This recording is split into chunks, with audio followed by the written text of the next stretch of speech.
연봉이요? 네. 연봉이 그런 기술이 특허가 워라벨이 큰일 났네. 이건 말씀드릴까 말까요? 뭔데? 클릭해주셔서 감사합니다. 직접 물어보는 직업 인터뷰 찍터뷰 변리사 편입니다. 바로 들어갈게요. 저는 이정완이고요. 변리사 54회 이제 합격했고 지금 일한 지는 수습이 올해 딱 끝나서 이제 2년차 변리사고. 저도 이제 2017년도 54회 변리사 시험 합격생 유재욱이고 저도 이 친구랑 마찬가지로 2년차 변리사입니다. 같은 회사에 다니고 있고요. 같은 회사의 옆자리였어요. 좀 감시하는 자리에 있습니다. 제가 자는지 안 자는지 쟤랑은 친해질 일이 없겠다. 네, 뭐 하는 애지? 연수원에서 처음 만났고 그다음에 연수원에서는 별로 그렇게 얘기를 안 했다가 회사에서 이제 제가 먼저 입사하고 이 친구가 좀 한 두세 달 있다가 입사해서 그때부터 좀 되게 가까워진. 어떤 직업이죠? 유재욱 변리사님? 변리사는 지식재산권을 수호하는 역할을 맡고 있는 직업이고요. 특허 관련 업무를 주로 맡아서 하고 있고요. 기업이나 뭐 발명자나 기술을 갖고 오면 그 기술의 권리를 부여하는 역할을 실질적으로 이제 소송이라든지 아니면 경고장을 이렇게 송부한다든지 특허에 관한 전반적인 업무를. 방문을 닫고 이제 조용히 제 컴퓨터를 킨 다음에 몰래 확인을 하려고 그랬어요. 근데 제가 방문을 닫자마자 어머니께서 이제 제 방 앞에서 이제 서성거리시는 소리가 막 나는 거예요. 인터넷 클릭을 하려는 순간에 이제 요새 서비스가 잘 돼 있어서 그 산업인력공단에서 카톡을 보내요. 아침 9시 딱 되자마자 갑자기 카톡! 이정환님 합격하셨다. 방문을 빡 여니까 이제 어머니께서 바로 앞에 계셨던 거예요. 어머니는 우시고 저는 삶의 질이 제가 언제 높아졌다고 느꼈냐면 고시생 때는 김밥 천국을 가도 메뉴를 제일 싼 걸 먹어야 됐어요. 전 돈이 없으니까. 이제 가격표는 더 이상 보지 않고 내가 먹고 싶은 메뉴를 시킬 수 있다. 이게 저는 되게 큰 행복이었던 것 같습니다. 야, 음료수도 먹을래? 이 말을 원래 할 수가 없었거든요. 네. 어떠셨어요? 유재욱 변리사님? 저요? 주변에서 실제로 이제 친구들이나 아는 지인들이 갑작스럽게 이제 소개팅 관련 연락이 실제로 많이 왔습니다. 보통 200명이 총 한 해 합격자고 집합교육이라고 2달 동안 대전에 있는 연선에서 연수를 받아요. 이런 거를 나 말해도 될지 모르겠지만 9시부터 6시까지 이제 수업을 들어요. 수업을 듣고 6시에 딱 끝나면 그때부터 이제 술파티로 굉장히 재밌는. 낮에는 열심히 공부를 하고 저녁에만. 낮에는 이제 숙취 때문에 취침을 하고.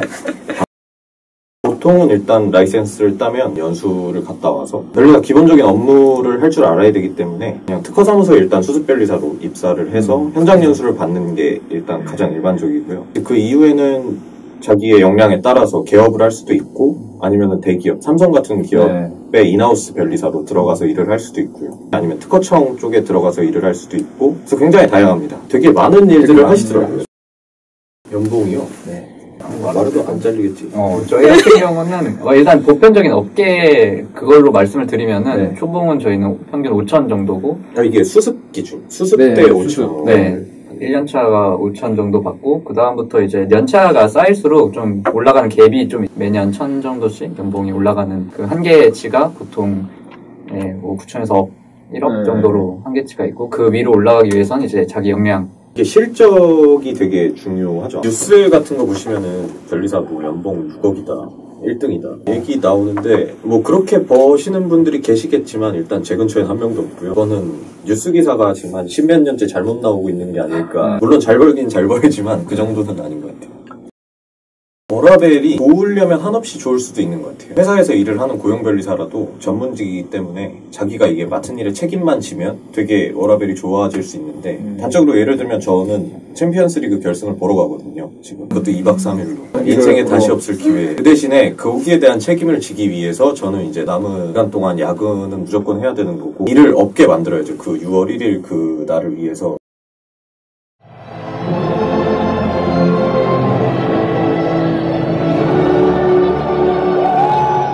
워라벨 관련해서 좀 더 말씀을 드리면은 일단 보편적으로 저희 업계가 워라벨은 안 좋다고 생각이 듭니다. 그러니까 야근이 상당히 많고 그다음에 주말 출근도 가끔 있고 물론 이정환 변리사가 말한 것처럼 선택에 따라서 예를 들어서 뭐 특허 사무소가 아닌 기업에 들어가서 특허 관리하는 업무를 하면은 사실 한 6시면 칼퇴할 수 있고 업무가 그렇게 많지 않고 하는데 일반적으로는 야근도 많고. 제가 작년 12월부터 올해 2월까지 이제 유적별사랑 같이 프로젝트를 하나 했는데 그 2달 내내 저랑 유적별사 아마 11시 전에 집에 간 적이 없고 그럼 한 새벽 4시 이렇게 간 적도 한 번 정도 있었거든요. 진짜 죽을 뻔했어요.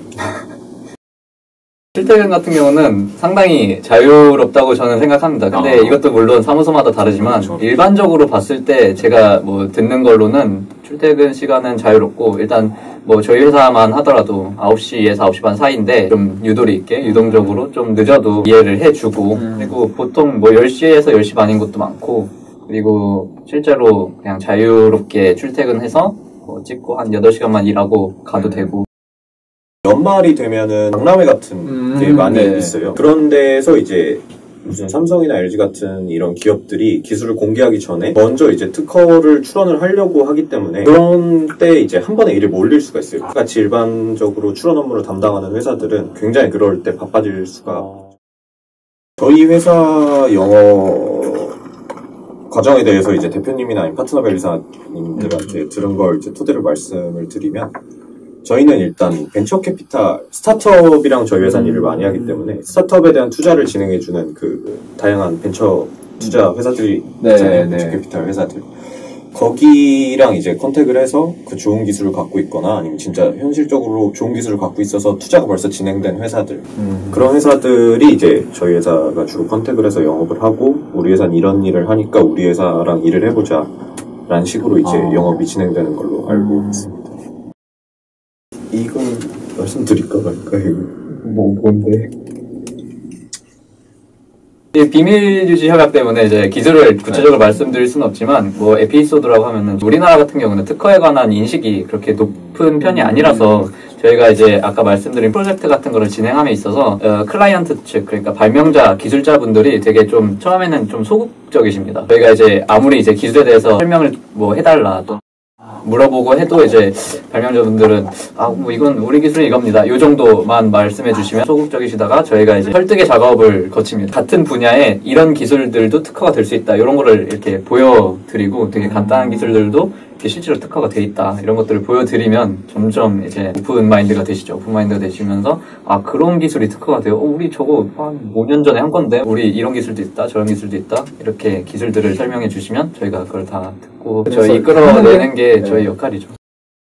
저 같은 경우는 제 자식이 만약에 이쪽에 좀 흥미가 있다, 관심이 있다 하면은 적극적으로 추천하고 싶습니다. 왜냐면은 뭐 저도 지금 되게 만족을 하고 있고 기술을 보호하고 클라이언트를 되게 돋보이게 해주는 역할이 저는 좋아가지고 그런 걸 좀 좋아한다면 적극적으로 추천하고 싶지만 만약에 그냥 뭐 전문직이다 아니면은 좀 안전성이 보장되는 것 같다 이런 생각으로 하면은 이거 말고 그냥 뭐 차라리 약사를 해라고 할 것 같습니다. 그런 다른 전문직을 네, 다른 전문직을 추천할 것 같습니다. 약사를 되게 쉽게 말한다. 너.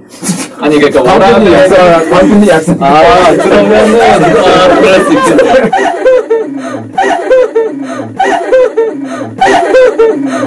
다른 이제 쉬운 큰일 났네.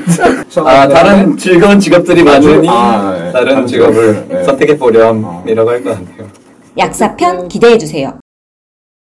현타라기보다 좀 저희 직업이 자괴감이 굉장히 많이 드는 이유가 저희가 하는 일이 클라이언트의 기술을 듣고 거기에 있는 특징을 뽑아내서 이제 특허로 만들어주는 일을 하는 거잖아요. 이제 제가 생각한 걸 제가 생각을 해서 이렇게 명세서를 써서 이제 파트너 변리사님들한테 이제 팀장님들한테 이제 검수를 받게 돼요. 이제 그럼 그 순간에는 정말 자괴감이 많이 들죠. 이제 팀장님이 제 명세서를 보고 하나하나 이렇게 포인트로 뭐 했냐, 시간 그렇게 많냐, 변리사 맞냐 이런 식으로 막 이제 물론 장난식으로 얘기하실 때도 있고 뭐 그렇게 정색하면서 얘기하신 건 아니지만 제 자신한테 좀 화가 나죠. 자기 실력에 대한 자괴감인데 아까 말씀하신 것처럼 이 직업을 선택함에 있어서 왜 내가 이걸 하고 있지 이런 자괴감은 아닌 것 같고요. 이정환 변리사도 저도 그렇고 근데 이거는 저희가 회사를 좀 잘 선택해서 들어가서 그런 게 아닐까라는 생각도 들고요. 왜냐면은 다른 이제 동기들 얘기를 들어보면은 충분히 내가 왜 서류 이렇게 하루 종일 이거만 쓰고 있지 하는 말하는 사람도 있으니까 근데